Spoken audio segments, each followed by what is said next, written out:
Hello and welcome to On the Corner, the official podcast, pitcherlist.com. I'm your host, Eric Smolsky, joined in our first podcast, post-trade deadline, by Nick Pollock. What is happening? It's good to see you, Eric. You too. We have so many things to talk about. We do. I saw you briefly on your live stream for the trade deadline. Yeah, that was great. Fun. Thank you so much for tuning in. You did a great job on yours as well, with James Shiano, as always. Thank you.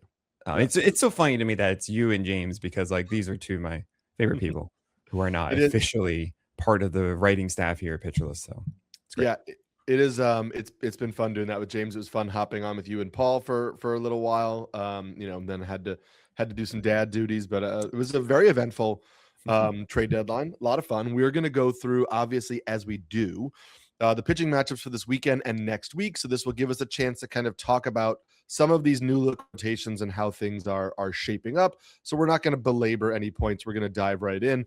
We're going to start with the NL East because the team we're going to start with is a team that I just don't understand what they did at the trade deadline. The Atlanta Braves tried to get Jacob deGrom. They tried to get Logan Webb, and they were like, we'll just take Tyler Mahle, and we'll call it a day. And so the Braves rotation is fairly similar. It's 3 this weekend against the Yankees, 3 against the Mets next week, 3 against the Diamondbacks. That's 2-start week for Bryce Elder. But Bryce Elder, Martin Perez, Reynaldo Lopez, Grant Holmes, they are all still in the rotation, I guess? Yeah, I mean, look, Bryce Elder, last 4 games, 2 earned runs, 1 earned run, 1 earned run.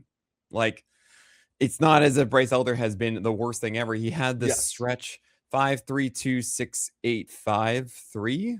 Those are earned run totals, guys. From the end of May to the start of July. But I understand where they're like, you know what? This has worked so far. We'll have Chris Sale. And Tyler Mahle, not the worst ad. I know a lot of people are saying, oh gosh, that's whatever, but he's actually up to 94 now. And in traditional Atlanta fashion, they find a way. Look at Martin Perez and Reynaldo Lopez, for example. I'm a little worried about the home runs in that park. I mean, I would always, but it's, you never know. Yes. It's not so bad. And we should note that before AJ Smith-Shawver's AAA start on Tuesday, Alex Anthopoulos, the Braves general manager, said he'll make 2 starts and then probably rejoin the rotation. They're just trying to get him more stretched out, right? And more games under his belt with 5+ innings. We saw in his season debut, he looked pretty good for 4 innings against the Mets, or at least he looked solid. I know you have some issues with the whiffs, but he was doing fine.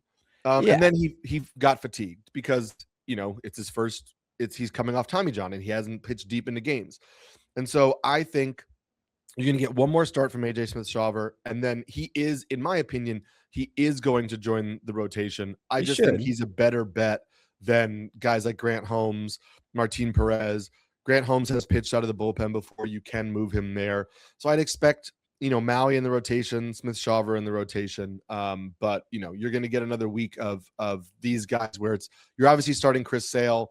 And then between Reynaldo Lopez and Grant Holmes, would you start either against Arizona next week? No, okay. I would not. I mean, I'll understand a 12 in a 15-teamer weekly league. Bryce Elder is fine. Taking that chance, I understand. I have Medusa starts for both of them because I just, again, do not trust this. What do you know? Surprise. Reynaldo Lopez also is expected to come back from the IL where he had diminished velocity, and it was really concerning. I'm not surprised he went on the IL. It is interesting because it really should be Tyler Mahle, I think, on that Friday. I wonder if it's Holmes that would leave the rotation. Yeah, rather than Mahle. I think that's right. And then after that, but the thing is also, I mean, Reynaldo Lopez, I don't think is really going to come back. I think he's actually more hurt than they're letting on. I could be wrong about that, but if he does stick around, then it is an interesting decision. Elder, Perez, and Lopez, who gets the axe for AJ Smith-Shawver then. Also, AJ Smith-Shawver, look, 2 whiffs on 44 at fastballs, 19 splitters, 1 each. That is so disappointing considering that the secondaries otherwise are just not good. Maybe there's this cutter slider kind of thing that is a stabilizer, but it's nothing that I am excited about with AJ Smith-Shawver. So I would not be chasing that until I finally see something out of it. If you want a spec ad, fine, but I wouldn't be going for that. And we could see it in a minor league dashboard that somebody created. We could look at exactly what he's doing in his next start. Moving on to Miami, they get the Angels this weekend. They get Pittsburgh and at Cincinnati next week. It's going to be a 2-start week for Yuri Perez, which you love to see because, even though he wasn't tremendous yesterday, whatever, Yuri Perez is pitching well and you love it in a 2-start week. Sandy Alcantara is also going to be a start in Cincinnati. And then the rest of the rotation is Jansen Junk, Tyler Phillips, Ryan Gusto. It seems like, and this is going to be it. We know that Max Meyer, they hope will eventually come back, but we don't have a date for that. They're falling out of the playoff race. So there's some questions about when Meyer comes back. Between Phillips and Gusto and Junk, do you have any interest in any of them for these upcoming games? Well, I mean, Gusto, I was talking about this with did something different where it looks like we've been seeing them with a couple guys. He is going a little bit more with cut 4-seamers and they got drop and everything. It's interesting. Tyler Phillips has also been okay, and it might be worthwhile for both Phillips and Gusto. I know we've talked about both of those guys and be like, hey, they're not so bad, and then they weren't very good. But now again, they have been interesting. So I can understand for a desperate weekend, Tyler Phillips and or Gusto could return value for you. But against the Pirates for Phillips and at Cincinnati for Gusto, I'm not interested in those. Otherwise, I mean, Yuri Perez, I know he just got hit around on Wednesday, but I'm still not worried about it. Yeah, so Nick is talking about Phillips and Gusto this weekend against the Angels are in deeper formats if you want to take a gamble. And then I'll just keep saying that I am intrigued enough by Jansen Junk that I will keep an eye on his starts because I think that the arsenal should be better than it's performing. I'm not going to pitch him against Pittsburgh, but Junk is still somebody. It wouldn't surprise me if it clicks into place at some point in time. The aforementioned Mets get 3 at Pittsburgh this weekend. Then they get Atlanta and Washington next week. It's 2-start week for Christian Scott at Atlanta and then home against Washington. In what leagues does that intrigue you? Robert Stock, by the way, I will say is kind of interesting. Like he is throwing a 96 and 92 on the 4-seamer in the cutter and really leading with that, but he's not going very long in it. And it's a cutter that is just horizontal. It just goes to the left of the 4-seamer. It doesn't even have drop. It's strange. I don't know if I really want to go after it against the Pirates, who are good against right-handers, and then the Nationals, who are also a very good offense. Christian Scott might be better. I am worried about the ability to take down left-handers. We did see him struggle a little bit about that yesterday against the Guardians as well, and there's still more development left, I think, for Christian Scott before I go after it. What he did yesterday, he tried to do the Cannibal McSanchez of those cutters upstairs for called strikes, as Eric's neck is just really sore. I just got to get it out. And looks like you're trying to get rid of water from one of your ears. No, that would be but the Cannibal McSanchez is when you're trying to get cutters for called strikes at the top of the zone with those 4-seamers going a little bit higher. That is what Cannibal Sanchez and Colin McHugh used to do. And he also had those sweepers coming in for called strikes, and he got tons of strikes finally, 72%, and he still had 2 walks, and he allowed a few too many hits. He had 15 whiffs. It is a better approach. It's not one that I'm just like, all right, you're done, you're good, but it is promising. Is it enough for me to go at Atlanta and do well again there? I don't know. I am a little more favorable with Washington after, so it's up to you guys if you really want to do that in a 2-step. I get that. 15 team, you have to. 12, I'm not sold that Christian Scott has truly turned the corner yet.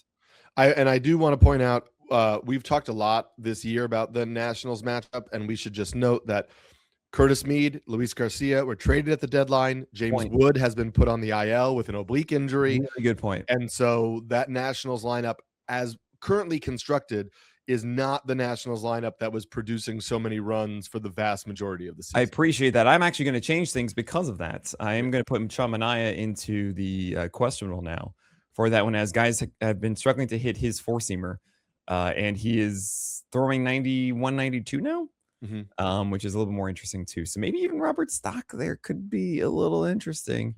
I'm going to put both of those guys actually as questionables now, because that should be a bad Nationals offense. Yeah, there you go. So keep an eye on that. Moving to the Phillies, another team where, like, I guess we're just going into the postseason with Andrew Painter as our 5th starter and Aaron Nola as our 4th starter. I thought we were going to make a move here. Flip that. You can talk about something in a second. We get Toronto this weekend, Louis. Then there is a 3-game series at Minnesota with a weird Friday off day thrown in there. So it's Thursday, Saturday, Sunday. But it's 2-start week for Andrew Painter. It's St. Louis and Minnesota. Painter is back up in the rotation.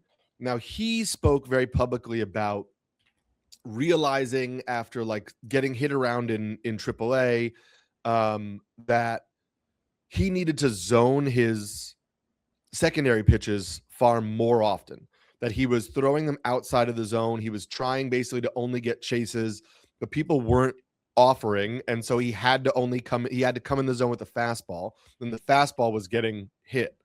And so, he took that lesson into a fine return to the rotation. It wasn't, like, oh my God, this guy's a top prospect again. But it was fine. And so I think that Painter will be on the radar as a waiver pickup this weekend. And so I'm curious, with what you saw and this 2-start week, how interested you are in Andrew Painter. So Andrew Painter did two things that were really good, right? Exactly what you mentioned of better pitching backward. That is getting strikes finally with his secondaries, as opposed to the four-seamers leading the way, which is exactly what it should be. It's kind of the Kyle Bradish rule of you have a cut four-seamer that isn't necessarily slow, but it is hittable. And you have to figure that out. You can't really utilize that as your ball in play pitch. You have to use that as your hopefully foul ball, or maybe a surprise pitch to get a quick out, as opposed to what they're leaning on. And he commanded them really well. I mean, the sleeper looked really good. The what I really like, though, more so was the changeup that got introduced. He's not throwing the splitters anymore. It's really this changeup that goes down and away from left-handers. It's around the outside edge. Like, that's good. Like, it was a good changeup. So I'm actually kind of curious now if he's throwing, I don't know, 60, 70% secondaries, then Andrew Painter, who was known as a command pitcher way back when, I mean, yes, he had 100 plus, mile per hour fastballs, but even before then or after then, it was like, hey, he's really good with his command, not necessarily his stuff as much. This was the first showcase, like, oh, hey, this is an approach that actually works. And if you can execute this, you are the number 4 now on the Phillies. So I wonder if the Phillies actually felt that what they saw from Andrew Painter was good enough. Maybe. That they didn't feel the need to get the depth. The thing is, after Andrew Painter, what is there with the Phillies? I don't know. Yeah, I really don't know. So I'm very curious how this plays out for them. Aaron Nola, I cannot touch whatsoever. Yeah. And that's it there. Yeah. And then, Sanchez, Wheeler, and Luzardo, you're always kind of rolling with. And so Painter, for me, is certainly an option in 12-team leagues with the 2-start week, and for sure in 15-team leagues. That Cardinals offense was a really nice story for the first maybe 2 months of the season, and it has fallen on hard times. And so I'm not opposed to that start. Washington, they get Cincinnati this weekend, Chicago next week, and the Mets. It's a 2-start week for Jake Irvin, which is not particularly inspiring if you're in deeper formats and you wanted to throw Jake Irvin against the Mets over the weekend, maybe, but I'm not running that out for the 2-start week.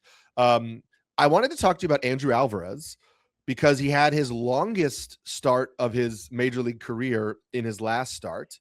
Now that Foster Griffin is out of the rotation, and I think now that it's pretty clear the Nationals, even though they are hovering around the playoffs, I think they are saying, hey, we have some good young pieces, and we're going to try to make this a team that can contend in perpetuity.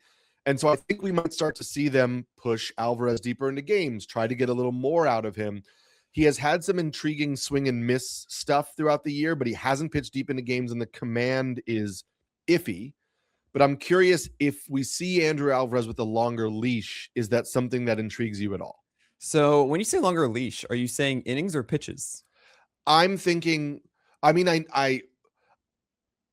what I'm saying is innings, in the sense that I think they'll let him pitch through some things a little more often. I know that he has had high pitch counts in the past because the command has been problematic, but I think that maybe you might see them allow him to pitch out of some like 5th inning jams that earlier on they would have just taken him out of.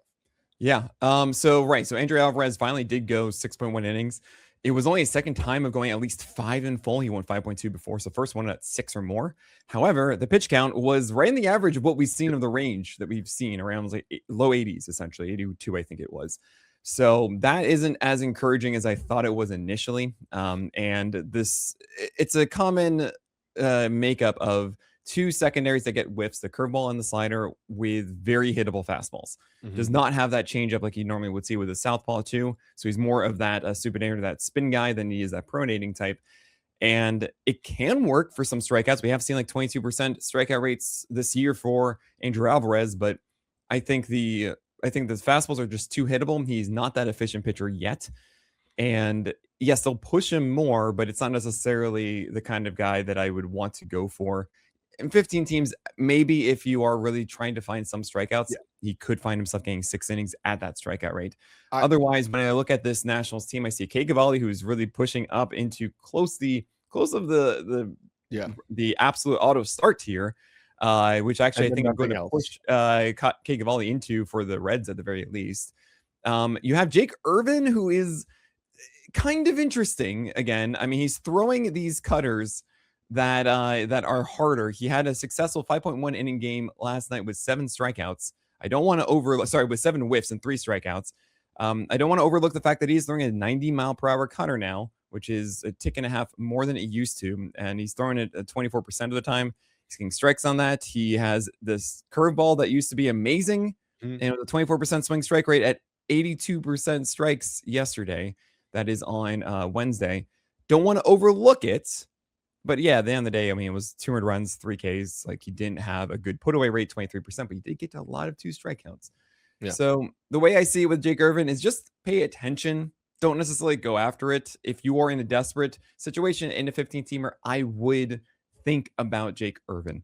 That's all I'm getting out there. The Andrew Alvarez thing for me is like, I think if you looked at Quinn Matthews and you were like, ooh, I'm excited for Quinn Matthews, and then he got sent back down by the Cardinals, and you want another lefty with potential strikeout upside and really questionable command, that's kind of Andrew. Sure. Yeah, I understand that. There's also Luis Perales, by the way, who eventually will come up. And what he's done recently, it's 5 innings, 4.2 innings, 5 innings, 5 innings, with pitch counts that have been going up. I talked about him a lot on the craft yesterday with Eno Saris. 86, 79, 95, 95. Those are the last 4 games of pitch counts for Luis Perales.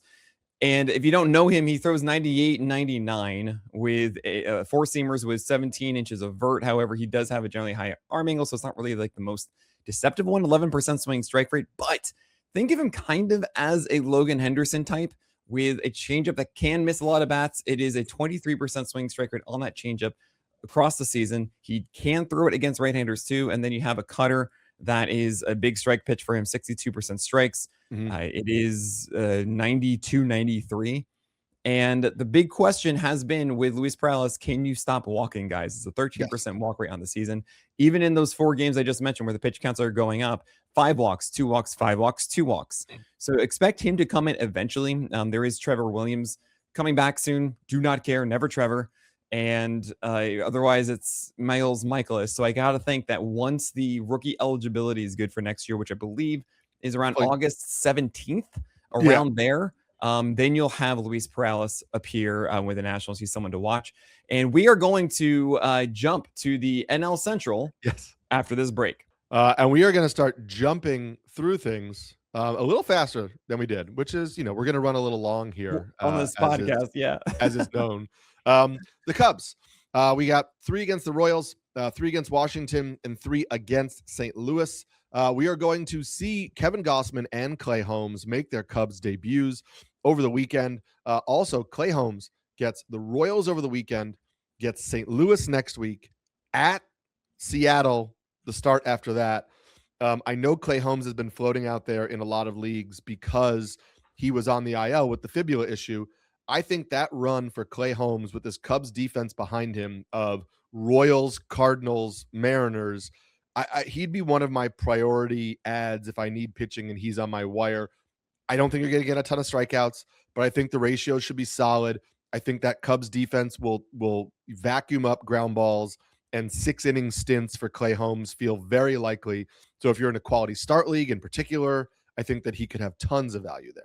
Yeah, I think they added some foundation to the Jobe here in Chicago.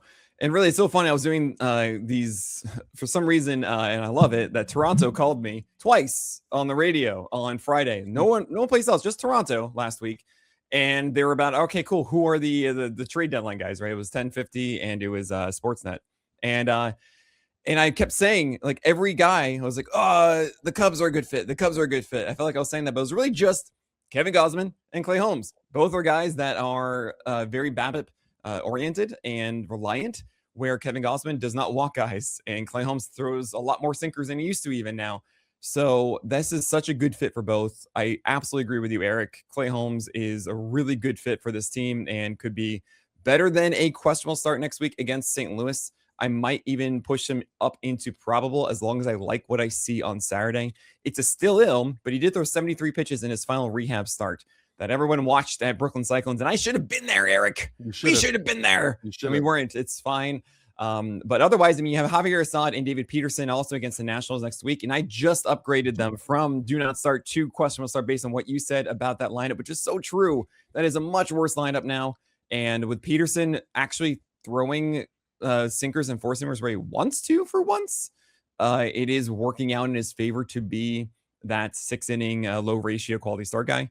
And Javier Assad just kind of does Javier Assad weirdness. So, all right, there you go. So, do you think that Javier Assad leaves the rotation though? Because you have Gausman, Holmes, right, Boyd, Imanaga, and then it's Peterson or Assad. Assad's the one with minor league options, by the way. Sure. I think Assad will in time. There's also Colin Ray to imagine, and I feel really bad also for Colin Ray because he's really taken advantage of so many guys. I think it was a 3.58 ERA that he had, and it's just what's going on here. Look, it's a lot of options that they have, which is a phenomenal thing for a Cubs team that has been through the ringer when it comes to starting pitching, and all of a sudden now they have a plethora of options, which is great. So I do think it would be Assad. It could be 6-man stuff. Like if this is effective enough, why not? You're going to preserve all these guys for the playoffs, all that fun stuff. But we're going to move faster through this. I'm going to go through the Reds really quickly. I apologize, Eric. I'm going to do it for you. Cincinnati's pretty easy. You don't have Hunter Green because Hunter Green is on the IL with elbow soreness. We have not seen it yet from Hunter Green to be on the IL with that elbow soreness. We thought it would be for ages concerning his velocity, and here it is, and it's very sad. What it does mean is that Chase Petty is going to be entering the rotation, at least in the short term. So covering right now as Chase Burns goes against the Nationals tomorrow, then Chase Petty, and then Brady Singer. And then next week, you have 3 against the White Sox at the White Sox and 3 at home hosting the Marlins. That's going to be Nick Lodolo, Rhett Lauder, and Abbott against the White Sox, Burns, Singer, and Lodolo against the Marlins. Nick Lodolo will be coming back from his injury likely against the White Sox. That's a still ill for me. And then, of course, I expect him to be fine and good for the Marlins after. Brady Singer's doing Brady Singer things with sliders down and sinkers getting called strikes, and it's classic Brady Singer, maybe with a little few more cutters than there used to be, but still it's classic him. So yeah, he's against the Nationals. I'll take that one now because that lineup is bad in Washington. And then Miami, sure, that's fine for a quality start. Andrew Abbott's doing Andrew Abbott things. He's actually starting today for Hunter Green. The game pushed up a game for that injury. And then of course Chase Burns is Chase Burns. I don't want to overlook Rhett Lauder because Rhett Lauder is quietly been decent once again because he has a slider and a changeup that are effective and fastballs that can get outs. So if you're really desperate for something next Wednesday that is at Chicago White Sox, it's not out of the question that Rhett Lauder just goes 5 1/3 with 2 earned runs or so. It could even go 6, possibly with 2. So don't overlook that one for next week. Yeah, and I will just say I blurbed Lodolo because he started in AAA yesterday. Was not a tremendous start, only threw 57% of his pitches for strikes, only threw 65 total pitches. It would not surprise me if Lodolo has one more rehab start in him. And so just keep an eye on that. I don't think it's a lock that he comes back next week. Milwaukee, Minnesota this weekend, and then 3 against San Diego next week, 4 against the Dodgers. So it's a 2-start week for both Logan Henderson. Actually, they're running a 6-man rotation, so it's just a 2-start week for Logan Henderson. It looks like Brandon Sproat is out of the rotation right now. I would assume, unless I missed a transaction, I don't believe that he was demoted.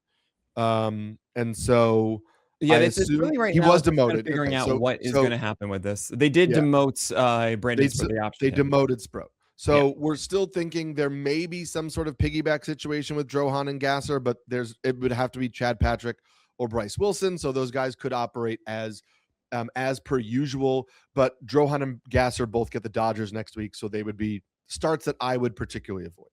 Yeah, it's a 7-game week, right? So I'm not surprised if the Brewers say, you know what, let's do a 6-man just for one more week here, as it is a long stretch, and they want to make sure that everybody has their rest, because we do expect the Brewers to be in the playoffs.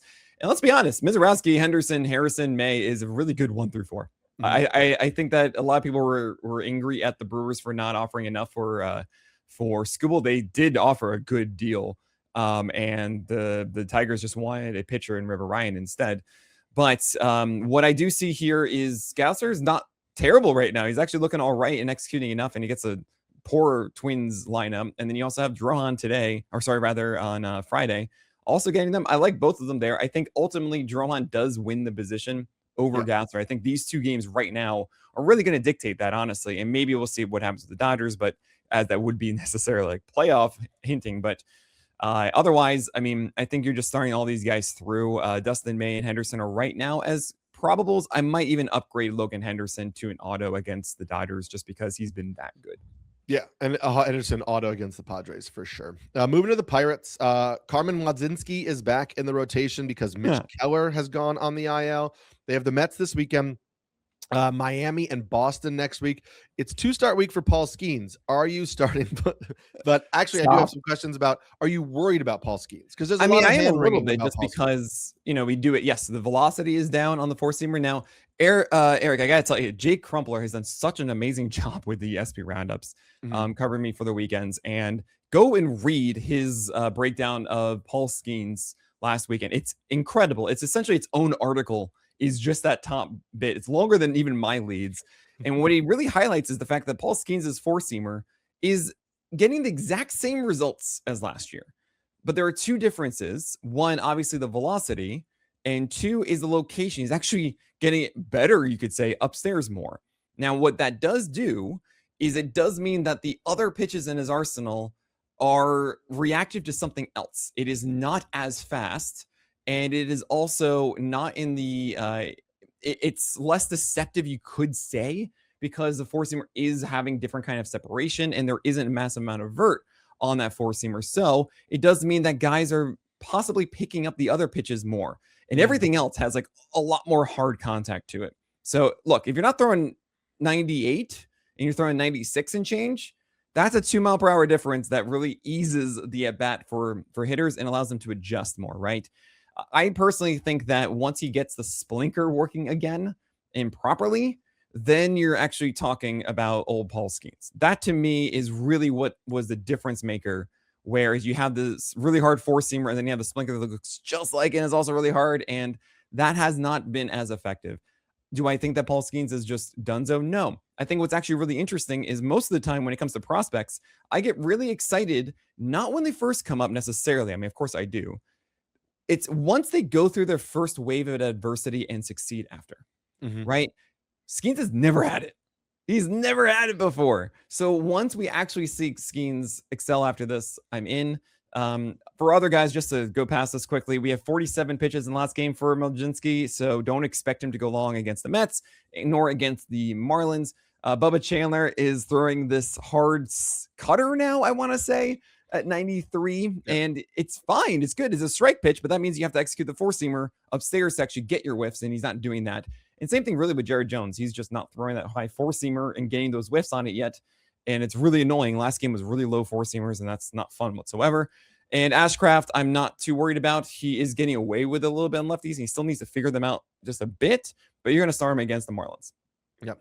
Moving to the Cardinals, they get the Rockies at home this weekend, so not in Coors. They get Philadelphia and Cleveland and Chicago Cubs next week. It's 2-start week for Hunter Dobbins, who has moved into the rotation since Dustin May was traded away.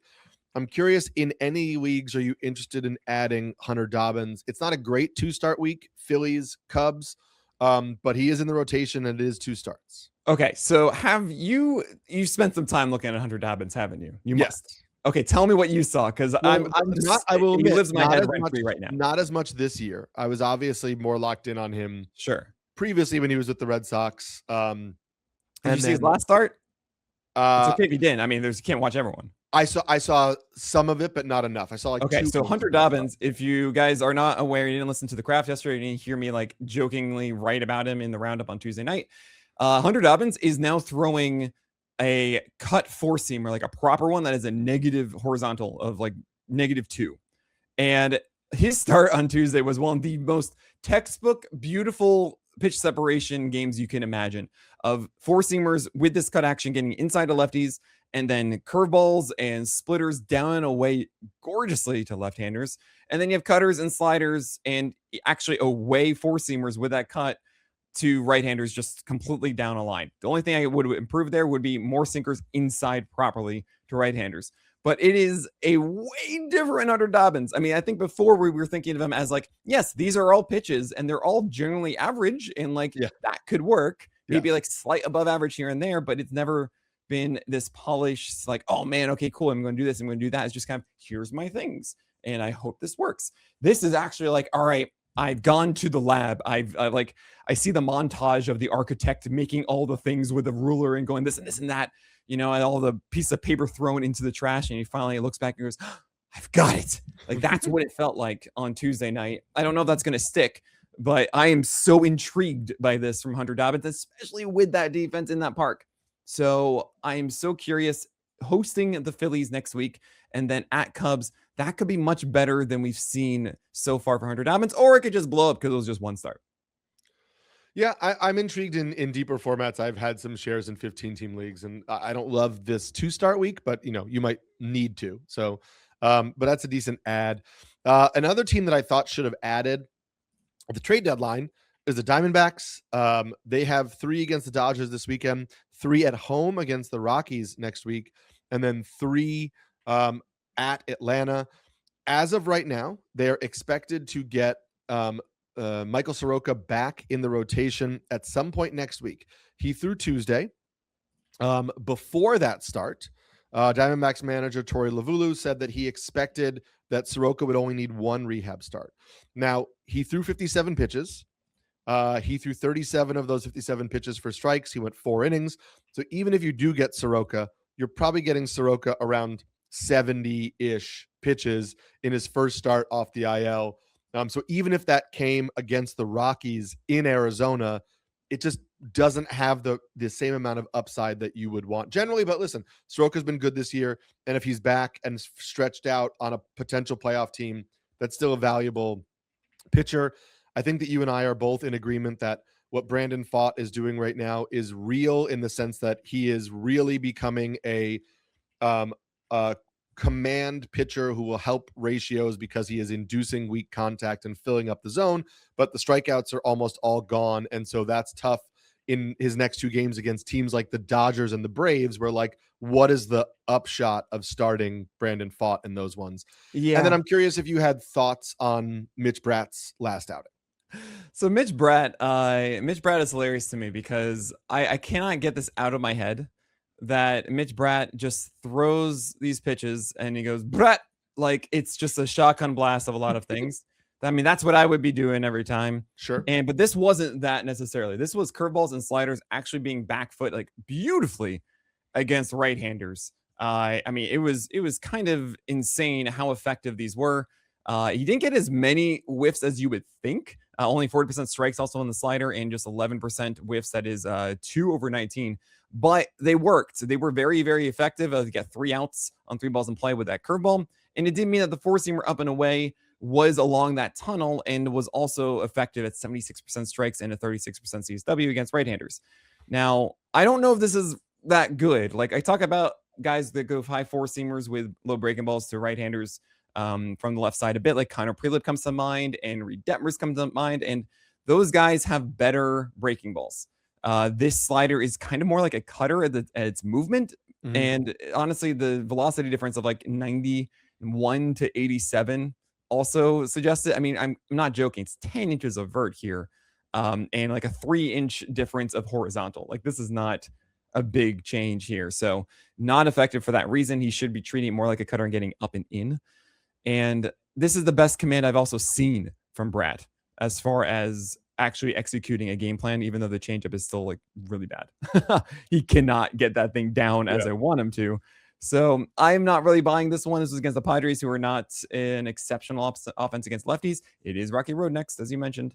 And it's possible that I am undervaluing that one, and I could push him up into questionable after this. I mean, look, it was 7 innings shutout of 9 strikeouts. How could I not? He had more strikeouts than whiffs, Eric. And when you see that, you should feel like it's a little weird. Didn't we see that like a month ago with Dustin May? I think when he had that like 11 strikeout game and he had very few whiffs. Yeah. I'm with you where like Bratt is somebody in a 15-team league in a deeper format. Like you've got Colorado in Arizona on Monday, and that is intriguing to me. If I am the Diamondbacks, I would rather keep Mitch Bratt in the rotation when Soroka comes back than Cole Drake. And we'll see how that plays out. And we'll also see when Soroka comes back. Right now, Fangraphs doesn't have him starting until next Sunday, but his last rehab start was Tuesday. And so if he is only going to get that one rehab start, he probably comes back for that Colorado series. So we'll see how that changes up the rotation. Yeah, and keep in mind, when you say Fangraphs has it, of course, you're talking about RotoWire, because they use the same feed. They have the same feed that we use here at Pitcher List for our stuff. So it's RotoWire making that decision. RotoWire. There you go. Thank you, RotoWire. And yes. Speaking of those Rockies, we're not going to talk about their starting pitchers, and I can't believe they didn't trade any of their expiring contracts. I know that somebody would have taken Michael Lorenzen, I'm sure. No, they wouldn't have, Eric. Yeah. No. Yes. Do you realize how bad Michael Lorenzen has been this year?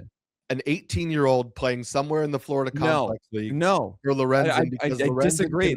Every team's 40 man does not want Michael Lorenzen. He can pitch out of the bullpen as well. No. How about Tomoyuki Sugano? He's actually pitching pretty well for the Rockies. But I think they want Sugano. They want to re-sign Sugano. Sugano has 11 wins now or something. It's like hilarious. The Rockies. It's the same front office and the different front office and the same thing, making no trades whatsoever. I mean, there's that issue, but it's not like they could have dealt those guys. Moving on to the Dodgers, who traded for a lefty that got hit so hard in his first start that we just don't even care about him anymore. But no, the Dodgers get 3 at Arizona this weekend, 3 against Kansas City next week, and then 4 against the Brewers. It's going to be a 2-start week, most likely for Tarek Skubal, because even though they're a 6-man, it's a 7-game week. We should see Blake Snell return against the Royals. They said that last rehab start was his last one. He allowed 3 runs on 5 hits in 3 2/3 innings for AAA Oklahoma City because he had 4 walks and he threw just 41 of his 73 pitches for strikes. But the velocity looked good and he threw 73 pitches. So he's probably going to be up in the mid-80s in terms of pitch count against a pretty mediocre Royals team that's without some of their bigger bats. And that's, 85 pitches is probably enough to go 5 innings. With Snell, you never know with command. And that can get you a win for the Dodgers against the Royals. So, we're usually still ill, and I agree with you on that. If you are hunting wins and you are okay with the fact that Blake Snell could do real damage to your whip in that start, you could start him in that one. He probably is a good shot of getting a win. Yeah, I would actually be more interested in whoever is expected to follow, because I wouldn't be surprised if he gets pulled after 4 and they don't want to push him. And Blake Snell, we just don't really know what we're going to get. Of course, it's a still ill, as you mentioned. What I've been doing with still ills is putting them in questionable for like the aces. So fine, Snell, you're there. Hopefully it's still summer for you. And Eric Lauer, by the way, got shelled finally. It was his first game as a Dodger, not going at least 5 innings. And also allowing more than 300 runs. It was 600 runs and 11 hits in 4 innings. Just 1 strikeout. How am I supposed to butter my bread with this? It wasn't a good game. It just wasn't. It was against the Cubs. He's going to get the Royals next. And honestly, I think that's still a decent chance at a win. I wouldn't be surprised also if the Dodgers decide to just throw a bullpen game in there, even though it's Tarek Skubal and all of that. I think even for Sasaki, Yamamoto, Robleski, and Skubal, it still would be a 2-start for them. Mm-hmm. And they like making it so that everyone gets their 6-day rest. So what happens is that on Thursday next week is a game where they don't really expect it. That is the one I think you might have a bullpen game. Maybe you might have actually the Kansas City game for Lauer. Actually, that would be more in line. Then you would have that as a bullpen game, which means that it's Milwaukee instead of Kansas City for Lauer. And that's still the same situation. Yeah. Another team that made some changes to the rotation, the Padres. They have 3 against Houston this weekend, 3 against Milwaukee, and 3 at Cleveland next week. It's 2-start week for Casey Mize, whose first start with his new team was not great. He gets Milwaukee and Cleveland. I think that we both kind of agreed that like the 2.7 ERA for Mize was probably not an indication of how talented he is, but the improvements to the slider during this year were very real. And I don't think that Casey Mize is bad again. And so I think that that's a 2-start week that I would probably use, because even though the Milwaukee start isn't great, it's in San Diego. And then I get the Cleveland start afterwards. And Mize has been fine for most of the year. And so I think I'm okay with that, even in a 12-team league. Yeah, I don't know exactly how to translate this one, because I was under the impression that Mize was hurt. And because he really had this massive velocity drop in his last start. And what's good here is that we did see 93 consistently. It was 93.6, then 93.1, then 94, then 94 in his 4 innings of yesterday's game. We did see the first pitch of most innings were around 90, 91, and then he would push it after that. So I guess that's just kind of like what he does now. Keep in mind, though, that the minimum before the scary velocity game was like 93, right? That was the minimum of a game. And now we're still at 91, which is a little concerning. He didn't go so many pitches too. It was 77, but by the last pitch of the game really was like this 94. And it's like, okay. So velocity aside, he didn't throw strikes, 48% on the 4-seamer and 45 on the slider. And that's actually the biggest concern I have is, are you actually trying to push it with the velocity, but that means then you lose the command. That said, he did get pitch separation. Like, you could see the intent here. The 4-seamer is trying to go up, the splitter's trying to go down, the slider is trying to go down, the sinker's trying to go inside. It generally actually wasn't even so bad in that regard. And a lot of these hits, I mean, 4 of them were out of the zone or on the edge to left-handers, and then 1 curveball away to a right-hander. Yes, a curveball. And I think he got a bit singled out here. Koufax was not very kind to him in this one. So I have him as like, all right, questionable for next week if you want to take a break for a game. It could easily be, Eric, that he got scratched. And you know what? I was out of my rhythm now. I had the weird game, and then I got scratched, and like new team, all that kind of stuff. Weirdness. So I imagine he's going to get back on track. It is Milwaukee, then at Cleveland, and then the Twins, and it feels like it's a very good schedule for Mize, so it should get back on track. And Robbie Ray has gone super duper sinker heavy recently, which has led to some really good ratios. The strikeouts have been less consistent. Are you suggesting we're seeing a change? I mean, he is throwing more 4-seamers than sinkers now. He just started doing this. As of the last start? I mean, yes. I'm looking at like, there's a 7-start stretch. Oh, absolutely. It was insanity. Yeah. There's like a 7-start stretch where I think he has like a 1.09 ERA or something like that. But again, Robbie Ray going from good home park to good home park, has Houston, Milwaukee, the Mets. I don't love Milwaukee, but again, it's at home. Robbie Ray's been pitching well enough. I think you're riding this out there. This is a much better rotation than we have seen from them previously.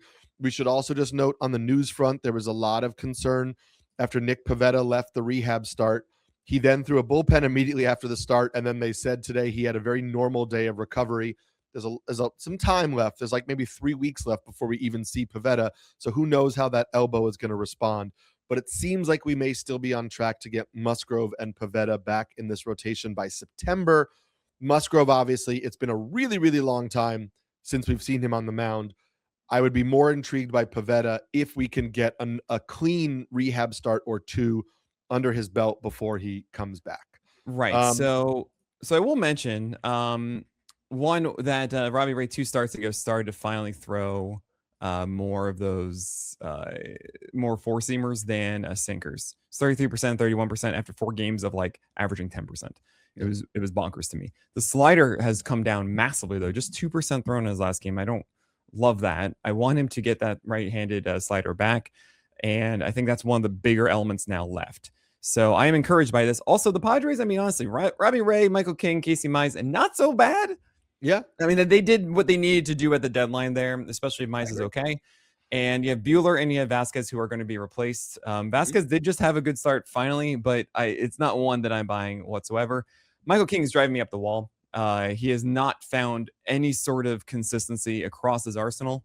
And I know that it's generally been good enough in the past 2 months, but I remember this in our mid-season podcast. I was very down on Michael King then, and it's still just so frustrating. So it's good enough matchups that you're going to do it.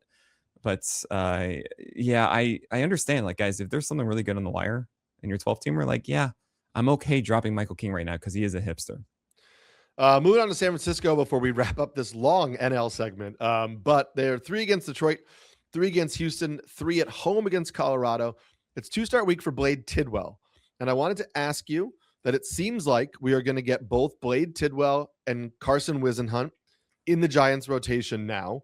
Are you intrigued by either of those guys as a waiver wire app? Man. I mean, Eno is a little bit more on Tidwell than I am because I don't really love the secondaries enough for me to say, hey, cool, this 4-seamer that's at like 94, 95 and is good enough. It's just he needs to have better command with what he is doing right now. And it is rocky road, and that could be enough. He can go 5-6 innings and whatnot. But otherwise, no. And I need to see more command from Carson Whisenhunt. We know that the changeup can get whiffs, 15 over 33 in that one game. Yeah. But the 4-seamer isn't the 95 that we saw in the spring. It's 92, 93. It's just not all there yet. So I think for me, it's just Ruben Webb at this moment. Maybe Adrian Hauser can appear in Ruben Webb. I was like, who is Ruben Webb? I've never heard of this guy before. Ruben Webb. Yeah, that's funny. But yeah, those guys get rocky road next week. And I know Rolando Rube has gone through 2 games of not having the well-versed command. But he still has that curveball and changeup and sinker and cutter. And it's like, this should be fine. Yeah. What should be fine is we're finally going to get to the AL. But we are going to do that after this break. The Orioles. They have 3 against Texas. They have 3 against Minnesota, 3 at Tampa Bay. It's going to be a 2-start week for Trevor Rogers, who remains on this team despite the fact that he is a free agent at the end of the year. Okay. We're going to see Cade Povich this weekend. However, we are expected to get Chris Bassett off the IL next week. So even if Cade Povich looks good on Sunday, I don't believe this is a situation where you're trying to add him. And we've talked about him before too, of like not being super excited about Cade Povich.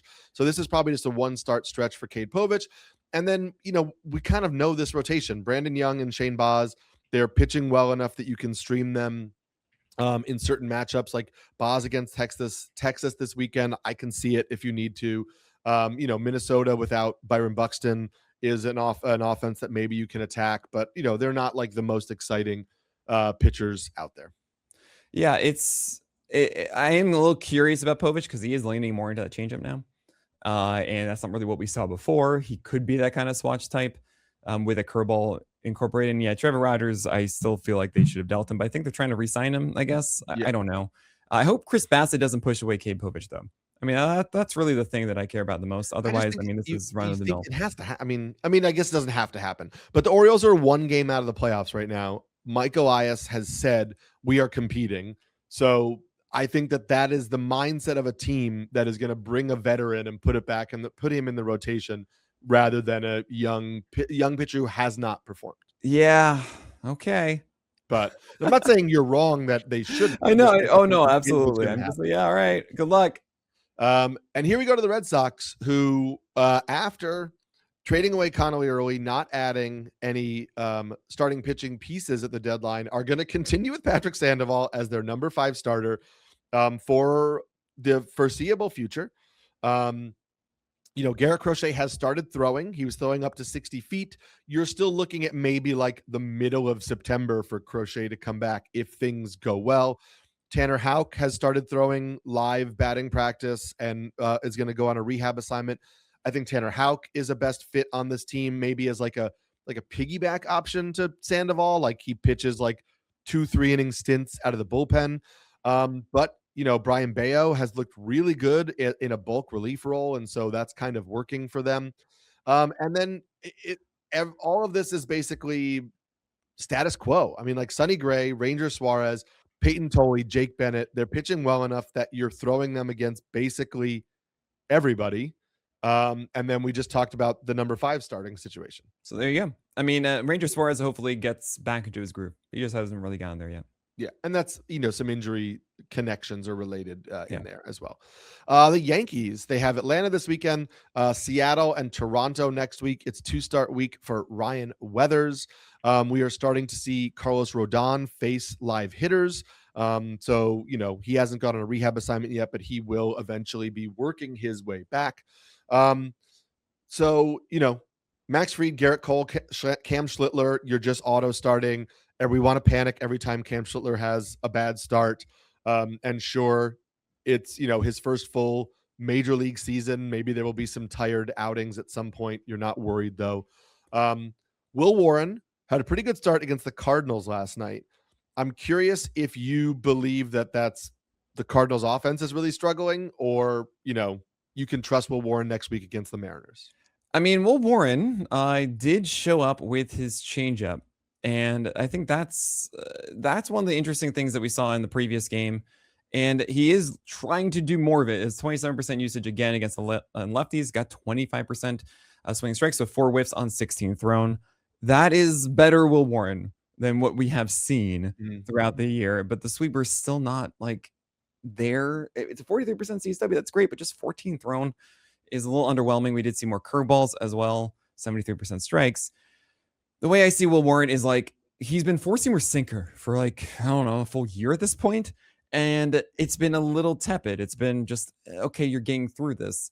For him to be that big K- walk guy that we saw in the first 2 months of last year, he needs to be able to throw the sweeper and the curveball and the changeup confidently and consistently at both sides of the plate, and we haven't really seen that yet. So right now he's just kind of doggy paddling, keeping his head above water, and there is potential for him to actually get into a freestyle and go further into games. I do wonder, though, if Will Warren is the guy that gets bounced for Rodon, not Weathers. Weathers has been pitching really well so far, and Warren's skill set just kind of speaks more to long relief than it is an overpowering start on a given day.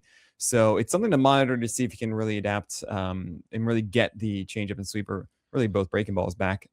So I'm okay against the Mariners, but I'm not really enthused by it. I do love the doggy paddle into freestyle thing. I think you should make that a little bit more consistent. Thank you. We should also note, if you were waiting for a September Clark Schmidt return, he has renewed soreness in his elbow, and so that's not great. I wouldn't be counting on Clark Schmidt at any point this season. If the Yankees get anything from him, that would be a bonus. But for fantasy purposes, I wouldn't count on that. The Rays, they have 3 at Seattle. They have then 3 at the Athletics. Important to note next week. That's in Sacramento. And then 3 against Baltimore. It's 2-start week for Freddie Peralta at Sacramento, at Las Vegas. I don't know why I said Sacramento. At Las Vegas, and then against Baltimore. Listen, it is. Yeah, what are you doing in Las Vegas? Sacramento. They're not there yet. Yeah, it's Sacramento. It's the Green Mile. He just went from Colorado to Sacramento. The Green Mile is coined by because their AAA team is in Las Vegas. So I keep. I see. Because it acts like Peralta is a AAA player now. Yeah. Yes, he and it is a AAA stadium. Listen, there is a narrative and there is a path forward for the Rays to make some improvements for Freddie Peralta. You've talked about him. I've talked about him. Everybody's talked about him. We don't have to do it again. But it's hard to trust him in Sacramento in that next start. If he pitches better and you want to use him against Baltimore in Tampa Bay, that's a separate story. Ian Seymour is remaining in this rotation for right now while Shane McClanahan is on the injured list, and Ian Seymour is back to looking pretty good. He's got at Seattle and then Baltimore. So I think if you had worried about Ian Seymour, if he was dropped, keep rolling with Ian Seymour for right now. And then Rasmussen and Jax are just rock solid. I think you're starting them against basically anybody. Yeah, it's pretty straightforward. I think with Peralta too, by the way, if you guys were expecting major changes in his first start, you shouldn't have. And also it was at Colorado, and it's just, that's not going to work out. So I would wait until the Baltimore start at the earliest to start Freddie Peralta, see what's going on. But you might have to just wait after that. And if you haven't dropped Peralta at this point, you probably should. Nick Martinez with a good bounce back against the Rockies is really nice to see for a guy that's been a Vargas rule the entire season. Hopefully it wasn't a Dennis, where that is it shows up and doesn't stay around for long, just like 30 Rock Dennis. But otherwise, yeah, we're gonna start Ian Seymour, who's been looking good, and also having openers, which is lovely. And of course Griffin Jackson, Rasmussen. Yeah.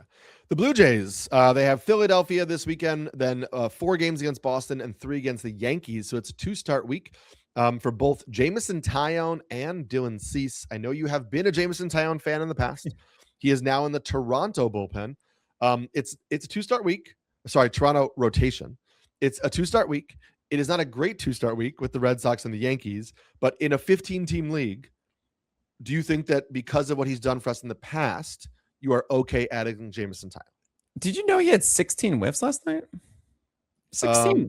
There's 16 in 4 innings and 3 earned runs and 6 hits and 2 walks. And I wouldn't be surprised if there was some tipping being happening with him with the Cubs, just because it was so unlucky. I mean, he was throwing good pitches and guys were hitting it and everything like that. And with Taillon in Toronto, sure, it's not as good of a situation, like just the reverse of Gausman here, right? Yeah. However, it is really funny to see him as opposite of Dylan Cease, Soriano, and formerly Savage as a strike thrower as opposed to the Peas guys. Poor execution, awesome stuff. So I think there is an opportunity. He does give himself a chance for success each night, right? And I wouldn't rule out that Jameson Taillon could be effective here. He is throwing a harder cutter now. He is throwing a harder curveball, and it is actually more like 2 different curveballs with slider in there. I think he's going to be focusing on a gyro at this point around like 86. That's kind of like almost the Kumar Rocker one, or the a little different, but I think that can be very effective for him. So I'm not going to rule it out. I don't really love these outings necessarily, and I would wait to see Taillon really pull it off first before going for it. In meanwhile, Shane Bieber looked much better in his last one than he did in the 0.2 inning game. So I am hoping that this version of Bieber, which has the same movement from last year, it's just really about locations of those breaking balls to get those strikeouts like he used to. I think he can get there in time. I'm curious if it's going to happen as soon as the Phillies and the Yankees. Moving on to the AL Central, we got the White Sox. They get Cleveland this weekend, home against Cincinnati, and then at Detroit. It's 2-start week for Sean Burke. Sean Burke, who now is probably the only White Sox pitcher that I can use in fantasy, depending on Anthony Kay in certain matchups. I'm okay with, because I think he's been fine. I'm Davis Martin. If you're still holding on to him, it's time to move on. The beginning of the year is no longer here. Yeah, Davis Martin, you don't want to go for whatsoever. Anthony Kay is looking a little bit better. I mean, he is going generally inside with his sinkers to left-handers. Wasn't as good last time, but he is throwing a lot of pitches effectively against right-handers. I led with him as the K fastball, which is the way fastball. Great song from the 90s. And it is a fastball that overperformed last time. I don't expect it to stick around. I'm not going to go after Noah Schultz. I'm not going to go after Luis Castillo until really Schultz really impresses me. It's too bad that Burke was bad last night, but I wouldn't worry about that one. Yeah, he ran into a buzzsaw. You know what I mean? It's hard against the Red Sox. Moving on to the Tigers. They have San Francisco this weekend, 3 against Cleveland next week, and then 3 against the White Sox. We should see the return of Jackson Jobe. Now, I should just say before I ask for your thoughts that Jackson Jobe is coming off a major arm surgery, and B, prior to getting hurt last year, had an 18% strikeout rate in his near 50 MLB innings. So even though Jackson Jobe is a big name prospect, we have yet to see him produce real fantasy goodness in his MLB career, because the strikeouts just have not been there. There's not been a lot of whiffs. And so that's not to say you shouldn't be interested in Jackson Jobe, but I don't think that we should treat this as like a rock solid young pitcher who is right back in the rotation. It's a guy who had some adjusting to do, who's now coming off a major arm surgery and has to get back and make those adjustments at the big league level. And it might not happen right away.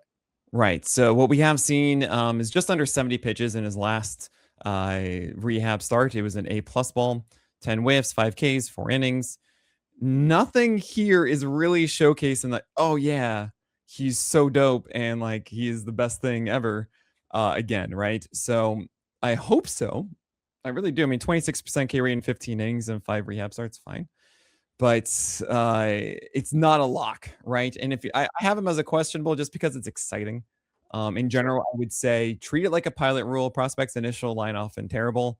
Treat it like that because yeah, his opening season was not really. He was relieving first, and then he came in. He was arguably hurt, and that's why it wasn't as good. Maybe.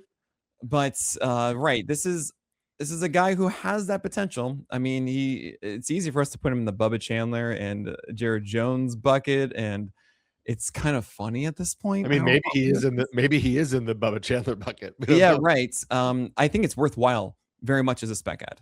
Sure. And I would be going for that one. And that's kind of why I have him where I do. I would right. Expectations should be tempered. I would prefer adding Kider Montero, Interesting. who gets San Francisco and then Cleveland. And Montero has just been a really good, like, I have a deep arsenal of pitches and I throw them for strikes. And it's a little bit of like, we've talked about how those types of pitchers get undervalued. And so in plus matchups, and I do believe San Francisco and Cleveland are plus matchups, I think that Montero is a solid ad. So if you're looking for long-term, like shot in the dark, swing for the fences, yes, you go with Jobe. If you're looking for immediate production in the next 2 weeks, I would go with Kider Montero. And then it's Drew Anderson who gets a 2-start week next week, Cleveland and the White Sox. I just wanted to know if you were at all interested in Drew Anderson for any formats. I'm curious. He needs to get stretched out. And I don't know how long this is going to last for Drew Anderson, but I'm curious. I mean, we might be seeing Ty Madden follow him maybe in those games too. Yeah. But yeah, we haven't really seen him probably start. He does have a split change that can work. We'll see. Moving on to the Royals. They have the Cubs this weekend, the Dodgers next week, and then the Angels. And so the Angels series is going to be Lugo, Dobnak, and Cameron. And so those are the names to keep in mind, because you probably don't want to start any of these guys against the Cubs and the Dodgers. It's just not a good situation for wins and against two good offenses. But I do want to ask you about Noah Cameron, because he's been pitching really well the last 3 starts, and that Angels start looks really enticing. But in leagues like in NFBC formats, where you're locked into the whole week, he gets the Dodgers start on Monday. So in a 12-team format, given how Noah Cameron has been pitching, would you lock him in a 2-start week for Dodgers Angels? So one thing I do want to know, and I just sent this to you on Discord, Eric, is that Josh Berry let me know that there is a really good quote on Noah Cameron saying that he shifted to call his own pitches. And it's really just that Noah Cameron, fantastic quote where he's saying it has nothing to do with the catchers because they've been amazing all year. Just a little bit of, I guess, my idea, a little stubbornness from me, which is the perfect way of saying, like, look, it's not your fault, guys. It's just I need to know what I need.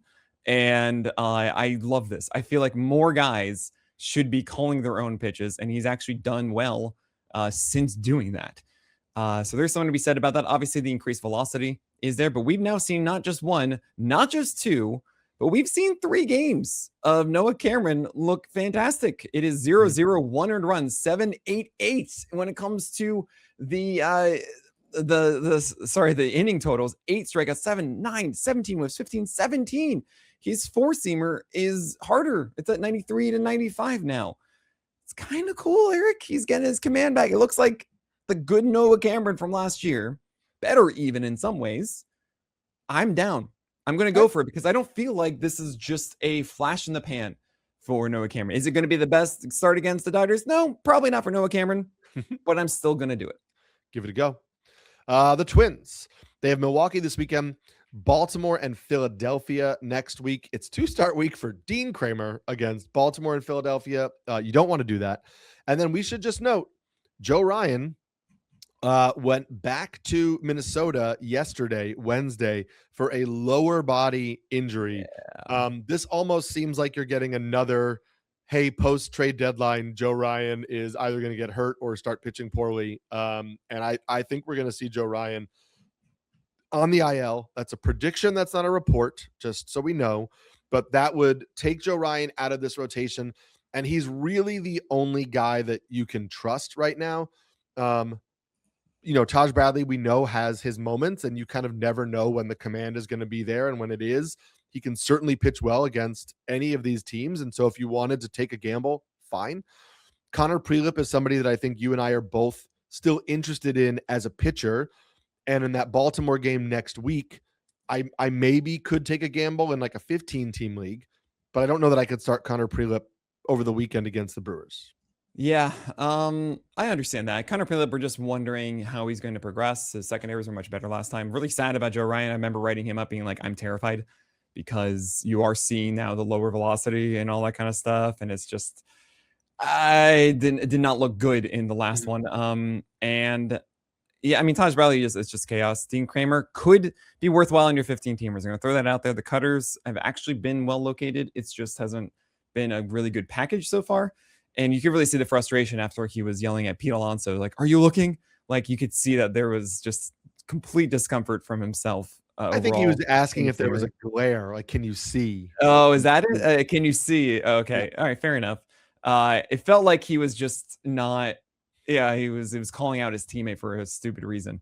Yeah. And that kind of thing is like, look, you're just really frustrated mentally and everything. And there's so much of this game. I was actually talking again to Tyon about this. So like, he was saying that his confidence was going down even because they were hitting things. And it's like, I'm doing the exact same thing though. I shouldn't lose that confidence. Like, this has worked for so long. It's just this brief moment for whatever reason. This is not working. And now all of a sudden I'm pitching worse because of that. Like it compounds, and it's silly. Your brains are working against us a lot. So I think that was a bit of a situation with Dean Kramer. I wouldn't be surprised if this is worthwhile in your 15 teamers. It's not worth it in a 12 teamer just to expect it to be better all of a sudden for Kramer. We're going to end with the AL West. We're going to start with the Athletics. We get Boston this weekend, then Tampa Bay and Texas next week. All of those games are in Sacramento. Yes, and I'm going to tell you all about those with Eric after this break. I was going to power through everybody, but we're going to know that we can't go fast. So we're going to take that ad break. The only pitcher that you seem to have confidence starting next week in Sacramento is Jacob Lopez. Yes. Explain to the people why. Yes. Jacob Lopez, remember last year? He was literally an ace for 13 games. It was like a 2 ERA with a 30% K rate. It was nuts. And then all of a sudden he got hurt. And then I was in the offseason, be like, oh, maybe he can come back. He was hurt a little bit at the beginning of the year, just never got into any sort of rhythm. Mm-hmm. However, the last 3 games from Jacob Lopez, I mean, Jay Crumpler again highlighted it. I would have done a lead myself with him, but he did it with the Lopez dispenser or dispense or whatever it was. He highlighted the fact that Jacob Lopez is doing the same command or approach that he did last year. He's executing this, which is cutters coming back over the plate up and away to right-handers with four-seamers staying away from them. So it's kind of like the X Games of David Cone where you go down and away with sliders coming in and then sliders going off and then two-seamers coming back. It's the same kind of thing with cutters and four-seamers upstairs for Jacob Lopez. And then he also has a really good sweeper or slider sweeper, whatever you want to call it, that is landing low for them. It's worked. It is getting strikeouts for Jacob Lopez right now. I am telling you, this is a different guy. He's executed the same approach for at least 3 starts, and not 4 now. And now he gets the Rays and the Rangers. I am in. I'm going for this. I'm also very curious about Barnett. And no one talks about Barnett, but Barnett is like another Jack Perkins type of, hey, you have kind of cool stuff. Just can you locate it? I don't know yet, but keep an eye on him. Yeah, and I don't know. I'm definitely not in Sacramento, but yes, I would agree to keep an eye on. Houston gets San Diego this weekend, San Francisco next week, and Seattle. It's currently a 2-start week for Hayden Wesneski. However, we should just note that as of today, Thursday afternoon, the Astros have TBD listed to start on Sunday. That was scheduled to be Christian Javier, but if they do something else on Sunday and they bump Javier and Javier winds up starting on Monday, say, then it wouldn't be a 2-start week for Wesneski. And so we just may have some shifting around in how the Astros run the rotation next week. And so you just want to, if you're doing your bids on Sunday, you just want to keep an eye on that, because if you're bidding on Hayden Wesneski because you think he's going to get a 2-start week, but he doesn't get that Monday start, that obviously drastically impacts your bids. Now, where are you seeing that TBD? I mean, I know a lot of teams have not necessarily announced who is going for Sunday's games yet. I see like only 40% are confirmed. But I mean, I would imagine Javier is pitching that one, and Javier is looking much better. Chandler Rome yesterday listed Ronel Blanco Friday, Peter Lambert Saturday, TBA, sorry, not TBD, even though it means the same thing, but TBA Sunday. That's very interesting. Coming from a beat reporter as opposed to just like waiting for the team to report it, vast difference. I'm shocked because Christian Javier to me is a much better pitcher than he was previously for the past 3 years because he has that new cutter that's really a stabilizing pitch for him now. I don't know if I wonder if it's hey, Tatsuya Imai looked really good in bulk relief. Why don't we give him another turn in the rotation? No. I mean, it could be that. It could be then 6-man and try and see how that works and then Javier gets pushed. I'll say this. If Javier is not removed from the rotation, I'm very interested in him. Wisniewski at Oracle Park. I think Wisniewski really executed the approach beautifully. Like it was textbook of locating his offerings last time. And when I see that just for one game, I get intrigued because it showcases that you do have that. You do have the intent and you also have in your wheelhouse the ability to properly command for a full start and not have like some of it well commanded as we see for most of the guys, but never actually doing it. It gets me more intrigued on Wisniewski, especially with those sinkers inside to right-handers and going at the Giants is like a gift. So that is an interesting one for your 12-teamers as a stream. If it is not at that two-step, it's annoying for your 15 teams. I get it. So definitely monitor that. Otherwise, Peter Lambert's almost like an auto start at this point. I might even push him into that if I'm tempted later after the Padres one. And Hunter Brown, his fastball does not have the same ride that it used to. But it is still good locations. And actually did get back to it. He did raise his arm angle a little bit. And then the sinker and four-seamer are doing work. He needs to get the curveball back now, but I think it's good enough to start. Yeah. I wrote about Hunter Brown after the one good start where his arm angle, he had a drastic arm angle change. And I do think whether that's compensating for injury or whatever, it has allowed him to find better locations. The fastball velocity is back up even without the ride. And so I think that Hunter Brown maybe isn't back to being like hey, this is a top 15 fantasy starter, but I think he's back to being a very solid fantasy starter. And his next two starts are against San Francisco and the Angels. And so, I mean, yeah, just a note. Last year, he had a 17.3 vert on his four-seamer, and last night, Hunter Brown 17.6. Oh, so with extra, with less cut. It's like debatable. Do you want to be at a 6 or do you want to be an 8.5? Yeah. Right? I don't really care, honestly. So this is good. I'm happy to see that. It was only 50% strikes, which is a little annoying, but I'm happy to see that the ride is back. And he did have a successful start of a poor quality start with 8 strikeouts and only 5 base runners in 6 innings. Yep. Moving to the Angels, they have 3 against Miami this weekend, 4 Texas, 3 the Royals. And so it's going to be a 2-start week for Reed Detmers, who, yes, has remained in Los Angeles, despite that false rumor that he was traded to the Cubs, which would have been really, really, really cool. But we don't have that. But you have Reed Detmers with a 2-start week against the Rangers and the Royals. And so that should make you very excited, even though the chances for wins are probably low. Also a 2-start week for Ryan Johnson, who's expected to move back into the rotation. Ryan Johnson also gets Texas and the Royals. We were briefly intrigued by Ryan Johnson at times because, there's at least there's a solid enough mix against righties. And it was like, hey, can you get lefties out enough to be fine? And for a 5-start stretch, the answer was yes. And then it was very emphatically no after that. And so if you're in a really deep league, if you're in an AL only league, Ryan Johnson, Texas, Royals, I think it makes sense. If you're in a 15-team league, it's rough, but I could see if you if you didn't care about win totals, I could see taking a gamble, but it is for sure a gamble. And then apparently RotoWire has invented a person named Brett Carey, who is also in the rotation. He's thrown under 60 pitches in both of his starts. It's a 92-mile-per-hour fastball with it's just not enough. I'll just put it that way. Maybe there is something there-ish, but no, he's not even stretched out right now, so we're not going to do that.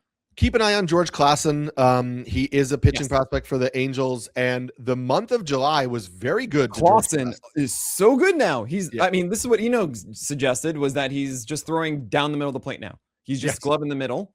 And that means the strike rates have gone from like sub 60% to all of a sudden 65 to 70. Yeah. And that's a huge deal for a guy who throws hard. Yes. So definitely that's a really good call out. I would be shocked if Klassen isn't in this rotation midway through August, at the end of August, and they give him 4 to 6 starts to be like, can you win a job for next year? Exactly. And so he'd be a name to keep an eye on. Again, the win's just man. We are getting close to the end of the season, Eric. Oh my gosh. I know. Seattle. Listen, it doesn't matter. It's Tampa Bay, it's New York, it's Houston. There's only 5 guys right now. Eventually, we will probably see Cade Anderson. They have said Cade Anderson will start when he comes up. They have not said when he is going to come up. If I had to guess, it would be, again, the same thing after the rookie eligibility window closes. So second half of August. But for right now, it's the same 5 guys. It's the same 5 analysis we've been giving you of those 5 guys for a very, very long time. That would be around August 18th, I believe it would be, for Cade Anderson to retain rookie eligibility for next year. So that's going to be it. And then Texas, they have 3 against Baltimore this weekend, and then they have 4 at the Angels and 3 at Sacramento. So it seems like it's a great matchup, but the Sacramento part of it is not ideal. It's 2-start week for Mackenzie Gore, LA and Sacramento, and then a 2-start week for Cody Bradford, who returned to the rotation. I'm curious what you thought of Cody Bradford and in what leagues you would use him next week, because at least that start against the Angels is kind of enticing. Yeah, so Cody Bradford came out and did 70 pitches, which is kind of what we expected, 4.1 innings. But he got 5 strikeouts, 7 base runners here at 89. And what he did was kind of Cody Bradford-esque. I mean, what we remember is the 7 feet of extension. He had that. Low velocity, had that. And he's really a swatch before swatches were cool, right? Mm-hmm. He didn't have the greatest pitch separation between the 4-seamer and the changeup. But that's kind of who he is. And now the more interesting question is, will he be stretched out enough for the Angels to take advantage of that one? I think so. I think you can push him to like 80, 85, and it should be fine. I'm kind of tempted to go for that one because I just really don't think that the Angels are that good. And the fact of the matter is, he got 21% swing strikes on an 89 mile per hour 4-seamer, guys. Yeah. Like that is showcasing that the extension is there, the 17 inches of vert is helping, and he's locating well, and the changeup and 4-seamer combo is working. Yes. And we should also just say for the remainder of the rotation that Skip Schumacher, the Rangers manager, said that Jordan Montgomery should be up in Texas soon, but he doesn't know yet if he's going to start or relieve. Because Cody Bradford is here, my thinking is that Montgomery will be up in kind of like a multi-inning relief role. So for the people who have been asking us, like, should I stash Jordan Montgomery? The answer was probably always no, because we haven't really seen him look good in a long time. But now that we don't even know if he's going to be starting, I think the answer is pretty emphatically no on the stashing of Jordan Montgomery. Absolutely. Now, because this is a big waiver wire week, I'm just very quickly going to recap some of the guys we had talked about in terms of waiver wire ads. We mentioned Patrick Sandoval, who's in that rotation. I'm still not really as an ad, but again, he's locked into that rotation spot. We mentioned Ian Seymour if he was dropped in leagues. We mentioned Jameson Taillon in deeper formats because, you know, the immediate schedule isn't good, but if you're looking for a long-term, like 15-team league kind of ad. And Nick also mentioned that Shane Bieber's last outing was better. And so if he was dropped in your leagues because people had kind of panicked on him, we mentioned Keter Montero for short term for matchups in Detroit. We mentioned Jackson Jobe as a potential swing in the long term. We mentioned Noah Cameron with his recent performance if he hadn't yet been scooped up in your leagues. We mentioned that we were both intrigued again still by Connor Prelip against Baltimore, but again in deeper formats. Nick mentioned Jacob Lopez as I would almost mention kind of a priority ad. He was one of the guys you were most excited about and has a 2-start week. For Houston, we mentioned Christian Javier, if he remains in the rotation, is somebody that Nick is interested in. A little bit less so Hayden Wesneski. We mentioned Cody Bradford just now with Texas as somebody who is in the rotation, kind of a swatch before a swatch. We mentioned Tyler Mahle in the rotation in Atlanta is like, not great, but a team context upgrade as well there. We mentioned Sean Manaea and Christian Scott are a little bit more intriguing against Washington next week, now that Washington is dealing with so many injuries. Andrew Painter is more intriguing to us. We should note, as we didn't before, that he left the last start with a hamstring issue that he claims is not an issue. But again, just look for news on that on Sunday before you make that ad. We mentioned Andrew Alvarez as if you only care about strikeouts, and he's getting more of a run in the Nationals, but that's not something we love. For the Cubs, we mentioned Clay Holmes if he hadn't yet been scooped up. But in leagues, Clay Holmes is somebody that we're really intrigued by.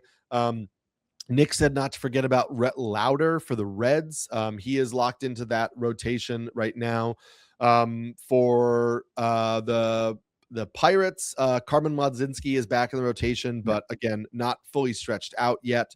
Hunter Dobbins intrigued Nick. Very intriguing. He lives in my head rent-free right now. Yeah, and he has a 2-start week next week, so that would be a name. Mitch Bratt is somebody who looked a little better in the last outing and gets Colorado at home on Monday. Road, and so if you wanted to take that gamble, and then Nick and I were both kind of like tepid on Blade Tidwell and Carson Wisenhunt, but they are in rotations. And so again, if you're in really deep formats and you're just looking for guys who start, they have an opportunity. I do have one more thing I do need to mention about Andrew Painter. And before I do, by the way, guys, you should be getting PL Pro yearly, 15% off yearly with promo code Dashboard.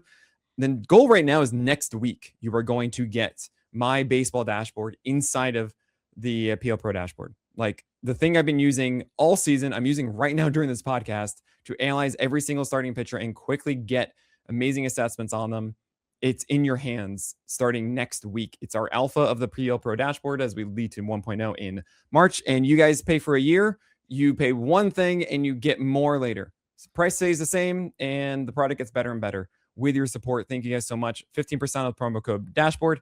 But Andrew Painter, I'm not going to be writing him favorably for the SP Roundup because this is not pitching backward.